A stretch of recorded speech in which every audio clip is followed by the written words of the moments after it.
Days after this newlywed couple's death. Good girl. Look at that. Okay. They were found together in bed. This looks like a double overdose. There's a little puppy in the bed with them. Survived by their dog Ruby and her puppy. St. Pete police officers photographed these baggies of white powder and rolled up papers on the bedroom furniture. I just fell on my porch and I just couldn't breathe. Like, it's been the hardest thing I've ever had to go through. What their friends and family didn't know is their deaths were partially caused by an emerging new bath salt that's being passed off as Molly or ecstasy, and Florida is ground zero. Let's see what's brewing. Hi, I'm Jenna Bourne, and I'm an investigative reporter at 10 Tampa Bay. If you're new here, welcome to our caffeine-fueled deep dive into issues that matter to you. Her name is actually from a letter she wrote me in 6th grade. It's been a year since Taja Inocencio lost her best friend. I have a notebook where we used to exchange back and forth.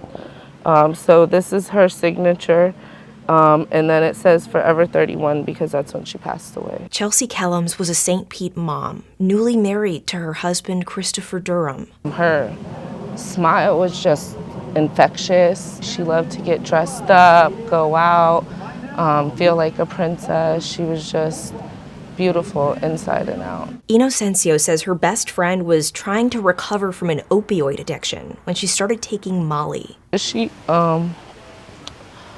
lost her fight with the struggle, and she wanted to be better. She told me a week or so before it happened, she's like, I'm a boss, what am I doing? Had she ever mentioned to you doing Molly, or? She had mentioned it, yes. She had mentioned about doing Molly before, every once in a while when she would go out.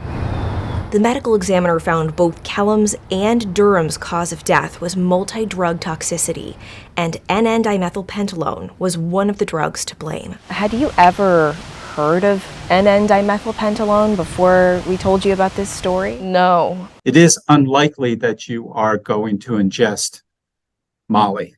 It's likely going to be a substitute, something that's far more toxic, far more potent, and something that can lead to death. That's forensic toxicologist Dr. Bruce Goldberger. He's the chief of forensic medicine at the University of Florida.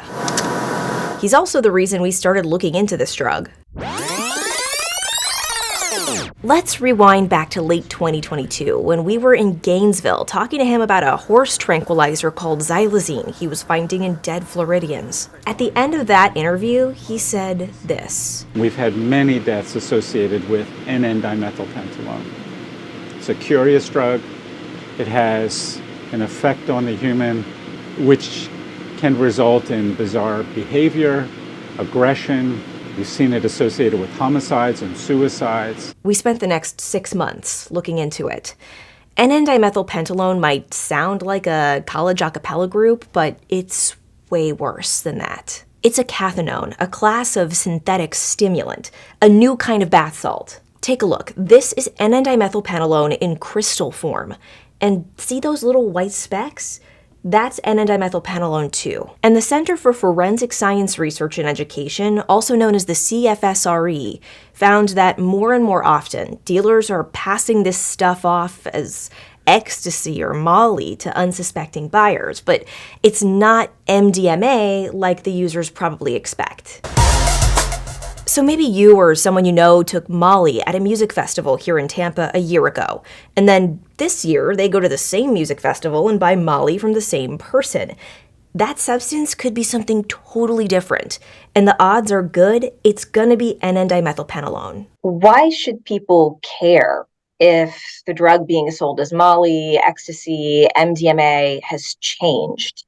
Because these new cathinones are far more toxic and subsequently lethal in humans than MDMA or ecstasy or Molly. In some people, we see behaviors that are directly related to the death of the individual. So we've seen a fairly high prevalence rate of these types of drugs in homicides and suicides and even in motor vehicle crashes. These May 2022 meeting minutes from the Florida Medical Examiners Commission mention N N-Dimethylpentylone is often associated with a violent nature of death, such as shooting or homicide by police. And researchers say the drug can be linked to cardiac problems that can kill people. No one's out there saying, hey, I decided to change over my ecstasy tablets from MDMA to dimethylpentylone. There's no advisory that goes out about that, so people need to be aware. Alex Krotolski would know. He's part of a team that spent years tracking novel psychoactive substances, also known as NPS,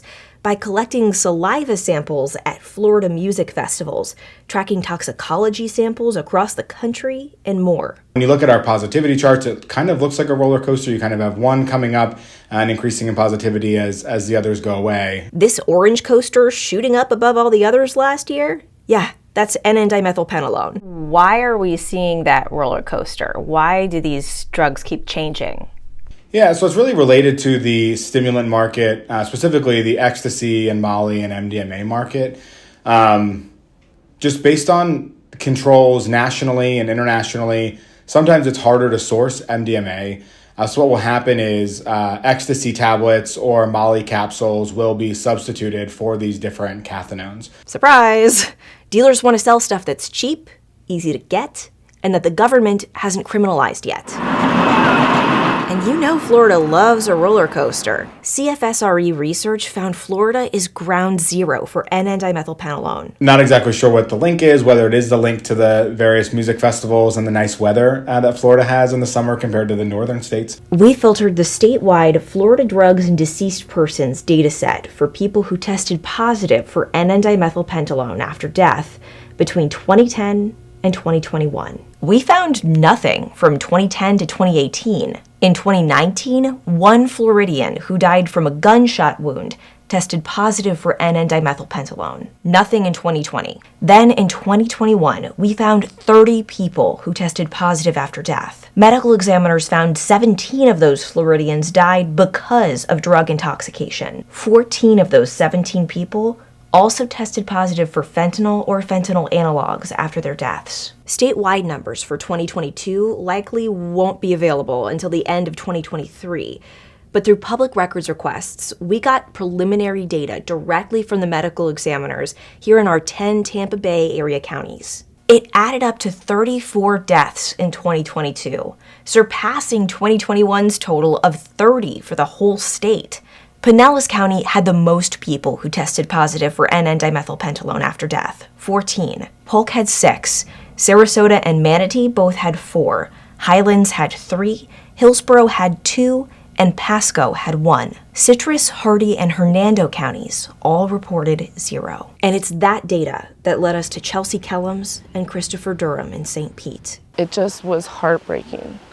The whole story. Inocencio hopes someone watching this learns from that story. If you're coming here for a music festival or, you're just going out for a night, your family wants to see you the next day. They want you to come home, and it's not worth risking what you have just for a night of fun. It's not worth it. Go swimming. And in case you're wondering what happened to Ruby and her puppy, I was too. That's Ruby today. I hope it makes you feel a little better to know their dogs were adopted by family. Thanks for watching What's Brewing. Subscribe to 10 Tampa Bay's channel and add the What's Brewing playlist to your library so you don't miss an episode. And I'll see you next time.